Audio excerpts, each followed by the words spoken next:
other times. Let's dive into some things today, though, things that I have been talking with parents about. So, one is about, first off, is when we know our kid is like capable of something and they're really struggling with it. So, there's so many examples of this, so I need to be a little more specific. So, if it's something like they want to play a game, they want to do this, and you know that they're capable, but when you start to do it, they start having meltdowns. It gets really bad. So there's things behind a lot of this. And so the example I'm going to give, I was talking with a parent today about Pokemon. So the Pokemon trading card game. And my kids went through this exact same thing as this parent had gone through. So I thought it'd be really good to share with you guys because it's something we see often. So let's say these kids really want to play Pokemon. They really want to play this game.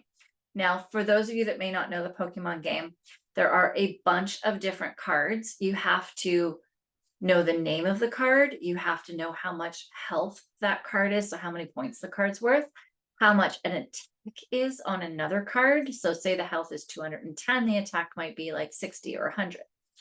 And then you have to know the types of attacks, there's little details on every single card, every card. And some of these kids like eat it up. They absolutely eat it up. But when you're starting to learn the new card game, like actually how to play the cards, there's certain rules, certain sequences, there's 6 options that you can do. Like there's just so many things that you need for decision making. And oh, you know what? I'm going to pull this up for you guys. Let me pull this up. So in order to do that, and let me pull this up for you. Let me share my screen.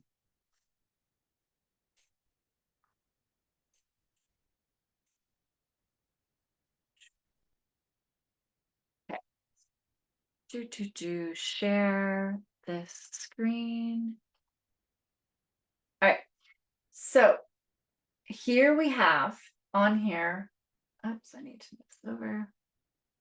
So here we have all of the different executive functioning skills. So these are skills that are not the academic. So your child may be able to read, or they may actually struggle to read, but it's fascinating when it comes to Pokemon cards. If a kid really has an interest, sometimes that's where they really like get into it. That's where they really love it. So with this, these are the things that their brain is to manage everything that they're doing in their day. And so when we're thinking of a Pokemon card game, right, they have to pay attention. They have to, in their nonverbal working memory, they have to be able to remember all of those cards in their nonverbal working memory. And then as you're talking about these cards, so the nonverbal working memory is remembering images. So they remember all the images, what it says, what it does, what the health is. That's all an image. They have to imagine the image of the entire game, how things are set up, where they go. That's all nonverbal working memory. Verbal working memory is remembering everything you're saying. So if you say, oh, this is a Pokemon card, or this is a Charmander, or this is a Squirtle, and their health is this and that, if they're verbally taking that in and all of the instructions, if you're reading the instructions to them, that's their verbal working memory. So if they're strong in one and not the other, and you're teaching them how to play that game in one over the other, they're just going to get so overwhelmed so quick and just shut down even when they want to do it. Inhibition as well is they have to pause and think about what to do because this is a new game for them. They don't know the rules yet. They don't know all the steps, and there's a lot of steps to play. They don't know the strategy. So the inhibition of being able to stop and pause and think might take so much energy from them, like so much energy. And then we get into these log skills, right? So initiation is getting started. When somebody struggles to get started, there's usually 2 reasons. One is that they think it's going to take way longer than they expected. And honestly, to start to learn Pokemon is going to take a long time. It is a complex game. It's I was going to say even Monopoly would be easier. I'm thinking of taking out Monopoly and seeing all the money and all the things and getting that sorted. That's actually easier once you learn how to play than Pokemon is. There's so much strategy in the Pokemon game. So with initiation, they might look at it and go, I really wanted to play, but I think this is going to be way too big and I can't do this. And my perfectionism, I'm going to make a mistake and I don't like making mistakes. And they just get in their head. So they can't start it and freak out.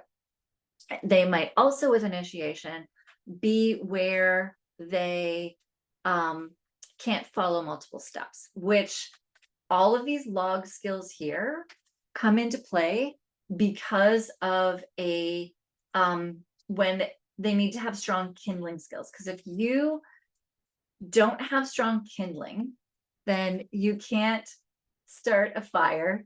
You can come in, it's fine. If you don't have strong kindling skills, then like if you don't have the kindling, then you can't start a fire, right? And if you don't have logs that can continue to burn that fire, then you don't get the flames. And the flames are what we often see. And so anything that's here in these log skills that I'm showing you needs a kindling skill in order to get started as well. So for going back into this, now they need to start monitoring themselves in this game. They have to monitor, am I making a mistake? Am I doing the right thing? How is this going? And then they need to be able to self-correct, right? If they can't notice that they're making a mistake, they can't self-monitor, they can't correct themselves. And some of them either don't know how to monitor and correct. Some kids know how to monitor, but then they don't know how to correct themselves. And that, if we think of all of these things, so all these things that I'm saying that could be happening in this game, that if they have a Coke bottle that's holding their stress, every time that a stress happens, that Coke bottle shakes. So then we think too of self-modulation. That's modulating their moods, modulating their regulation, modulating their speed. These might be kids that are used to speeding through things because they're used to doing them really well. And now they have to slow down and they don't know how to do that. They don't know how to modulate it. They could also be somebody that is highly competitive, right? They don't like to lose and they can't modulate themselves down for, hey, this is how I'm learning a game. And there's this huge learning step here and a learning curve here. And I just want to win and go at this high competitive pace, this competitive level. They can't bring it down to fun level, right? So that would be self-modulation. Time sense and pacing, they're probably wanting to go quick usually, or they may need you to go slower. So the pacing and stuff might be freaking them out a little bit. And then we get cognitive flexibility, the black and white thinking. This is how it should be. This is what you said. And this is not how we're doing it, right? Because I'm going to tell you that you're going to read the instruction and be like, oh yeah, let's try it this way. Then you go, oh no, that doesn't work, right? And they're going to be like, nope, didn't have a box for that, not working. This has to be this way. Oh no, the cards need to be exactly set up this way. If your card is slightly sideways or slightly moving, nope, that's not going to happen. Or I have to win. I can't make mistakes. That's all in the cognitive flexibility box. And all of these thoughts in that cognitive flexibility and the perfectionism in the black and white thinking box, constantly shaking. And so then we get into this flame skills. And this is where they need to plan what they're going to do. They need to anticipate what the other person is going to do. They need to analyze the game in order to figure out how to play this, how to strategize. They need to make some associations and generating ideas in order to figure out what their next move is and what they're going to do. They need to prioritize themselves, have everything organized, and make decisions. And all of these things require them to be able to have these log skills and these kindling skills. So you pretty much need every single executive functioning skill in order to learn how to play a new game. And we stop and we think first off, oh my God, like this should be so easy for them, but it's not. There's so many steps. So what was I telling this mom? I'm gonna stop that for now and we'll go back to us. Okay, so what was I telling this mom today about what we did and stuff? So with the cards, what I suggested is, so we think of this like a learning ladder. So we have this learning ladder, top goal, get them to play this game, get them to learn it because they really want to learn it and love it. But that's not going to happen in a day. It might not even happen a week or 2 weeks. It might be like a month-long process to get them through these steps, depending on where your child is and how overwhelmed they are, how much their Coke bottle keeps shaking every single time that every new step that comes in with this game. So what I suggested is they have the starter kit for the Pokemon game. And what I suggest is to take that box and put it on the child's bedside table, desk, somewhere where they go all the time and they kind of like grab their things and leave it there. Just leave it there for a day, 2 days, whatever, and that's fine. And then what you might do is if you've seen that they haven't opened the box, you actually take the cards out of the box and put them on top and leave it there for a few days. Just take note as to how those cards were placed on top so that you can see if they've been moved. And what they might do is they might just, without rules, without regs, without thinking about the game, they might just start going through these cards and learning, because there's a lot to visually take in, a lot to pay attention to, a lot to put into that nonverbal working memory, right? So that when you verbally say things to them, they can pull that image out of their nonverbal working memory and go, oh yeah, I know that card, right? Instead of freaking out. So you do that. And then what you would do is maybe like a day or two later, when they're having a good day, you can go in and you can be like, oh, do you mind showing me those cards? And let them walk you through at a pace that works for them, talking about the cards that work for them, and you just listen, right? And let them tell you all about the cards so they're excited. And then you can kind of say, that's a lot of information. I don't know if I could take all that in all at once. So why don't you take your time in taking that in? And when you're ready, then let me know. And we will learn first just how to set the cards up. We won't even play the game. Let's just learn how to set the cards up and let them say, okay. And they might tell you when they're ready to say, do you want me to check in with you? Like, do you want to do it now? Do you want me to check in with you tomorrow or the weekend? Like, what would you like? And kind of let them know when you check them in and say, when I'm checking in with you, it doesn't mean we have to do it. We're just, because you might be tired. You might not be feeling like it, but let's check it. And so you're letting them kind of control this, right? As you're going up this ladder. And on the side, you've already read on the instructions, you know, kind of how to set up. You've tried to do it yourself. And so then, yeah, you just slowly work at those steps, slowly work at them. So you maybe set up the bench, as we call it, and their mat, their playing mat, and let them get that set up. And then you can work on the first step. Okay, so this is the first thing that it's asking us to do. And you get them as well, like there's 6 action options that you can do each turn, and you would get them just to read that, but don't play the game. So this is working up small steps. And I'm going to tell you as a parent, sometimes it's going to be torture going this slow, especially when this is a kid that gets things fast, that, you know, can academically read the cards, that knows these things, that is going to be like kicking your butt in this game really fast soon. Sometimes it's the getting there, and it's because they have all of these executive functioning skills that I just went over with you, those kindling, log, and flame skills. All of those are going together, and those are probably taxing them, and they probably have some struggles in those pieces of their brain when they're trying to get this information out. And so then we get like a lot of meltdowns. There are definitely other things for meltdowns. There's things that we need to do. I know that the video before this, I went into cares, where it's where we're understanding the outbursts, what's going on. We're understanding what we need to do as a parent. We're understanding their stress animal. And then we understand what we're supposed to do in the moment of an outburst and what we do in between outbursts. So those are things that we do for the outbursts. And then we actually start figuring out what's going underneath the hood of that. And that's where executive functioning is one of the things that could be setting them off. There could be other things, hypersensitivities. There could be, they could be really auditorily, visually. They may take in so much in a day that it is so overwhelming for their brain. That also does go back to our self-modulation, where they're not able to turn that dial down on when they want that.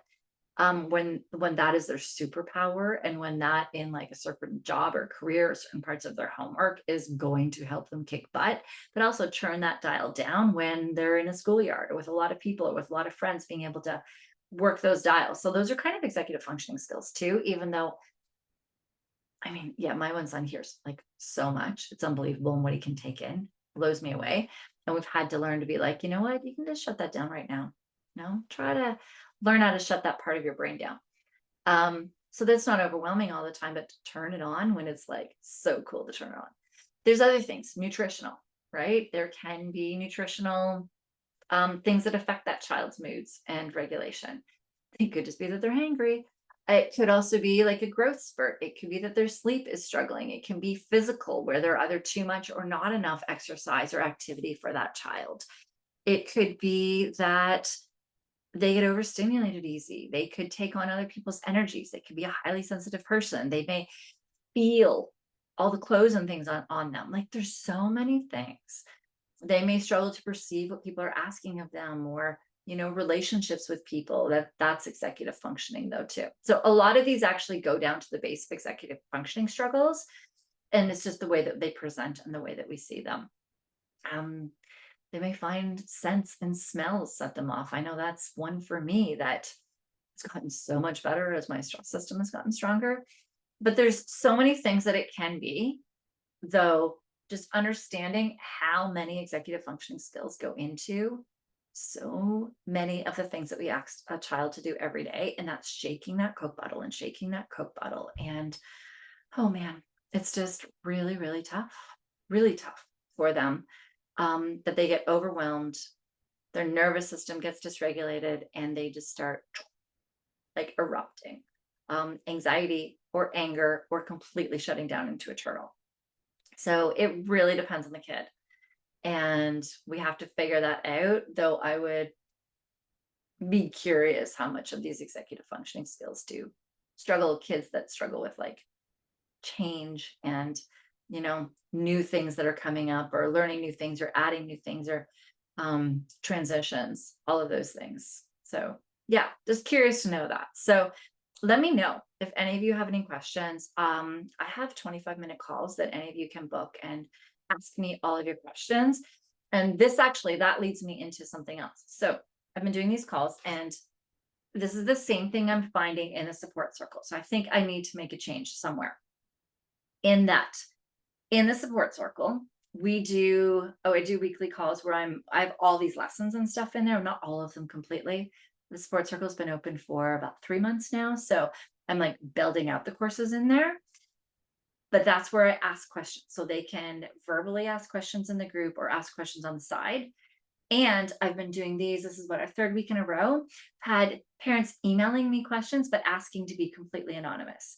And what's happened in the support circle is we were recording those calls and putting the recordings in the group. And the parents have been like, I was saying stuff about a teacher, or I was saying stuff like asking stuff about how my spouse can support more on this, or to understand my spouse's view on this, and how to, navigate this all with my spouse.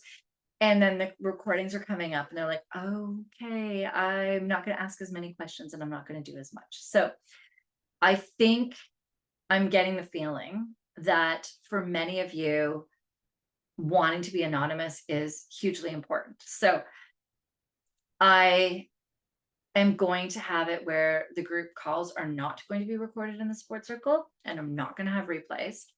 So that can stay anonymous, but you can come on, and whoever's on the group call, we can talk about things together. You'll start seeing that you're really not alone in those. And as you're going through the lessons, people can ask questions. Everything stays in that group confidentially, which brings me to these that I'm doing with you guys. I'm sending the recording out. I think that's important for people to see, because this is front facing. This is for everybody on the email list. I don't know. Do I not send out the recordings? Like, would more of you come to this call if I did not send out the recordings? Like, is that how I could help you? I'm all for it. If I didn't record, or if I do record, but I only record my screen and the parents are in the background, some of them can Some of you can verbally ask your question and we can talk back and forth, but no one would see your name and nobody would see no one would see your name and nobody would see your face. So we could do that.